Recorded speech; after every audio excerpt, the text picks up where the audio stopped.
ඒ වගේම මේ අවස්ථාවට සම්බන්ධ වන වැඩිහිටි සමිති නියෝජනය කරන ගෞරවනීය නිලධාරි මණ්ඩලය, ඒ වගේම අපේ මේ කාර්ය සාර්ථක කරගන්නට අපි සමග අත්වල වැදගත් ඒ උතුම් වූ මව්පියවරු ඉතාමත්ම ආදරයෙන් ගෞරවයෙන් මේ අවස්ථාවේදී පිළිගන්නවා.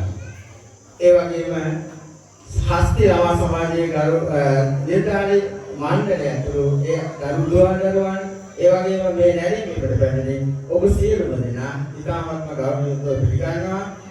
විශේෂයෙන්ම මට විශාල සහයෝගයක් ලබා දෙන සම්පත්නුවර ජාතික වාසයේ ආචාර්ය ධර්මාත්ම ගුරුමයාණන් මේ අවස්ථාවේදී ඉතාමත්ම ගෞරවයුක්තව සිහිපත් කර සිටිනවා.